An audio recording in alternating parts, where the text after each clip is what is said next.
This is the Xiaomi 14 Pro and Xiaomi is going all out with this one. So CAD renders coming in and we have a flat display on the front. So from curve in the 13 Pro to flat in the 14 Pro, that might disappoint some of us, but this was likely done in favor of a tiny top side and chin bezel. In fact, the bezels are even thinner than that of the iPhone 15 Pro Max.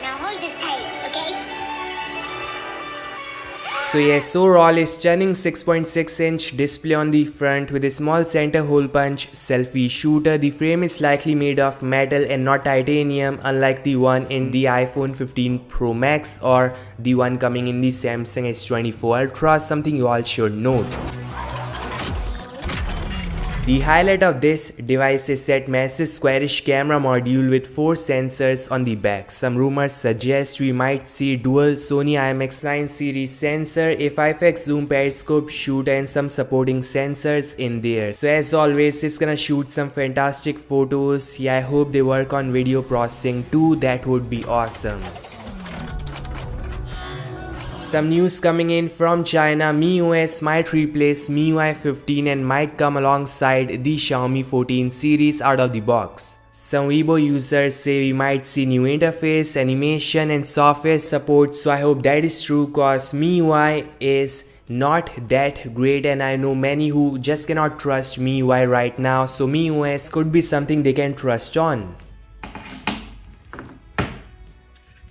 DCS says the Xiaomi 14 will use 4860 mAh huge battery size and the Xiaomi 14 Pro will pack a 5000 mAh battery. That is huge, and with the 8 Gen 3 powerful and power efficient chipset, it may go longer.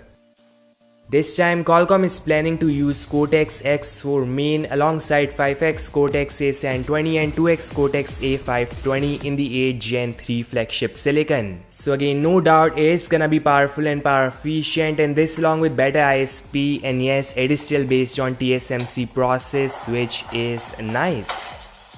DCS say it is 15% better in terms of CPU and 40% better in terms of GPU than the 8 Gen 2 one in the Xiaomi 13 series. So it all comes down to the software, like how Xiaomi is planning to harness the power of 8 Gen 3 chipset and powerful camera hardware. This all guys, thanks so much for watching. Make sure to like, subscribe, and I'll meet you guys in the next one. Peace out.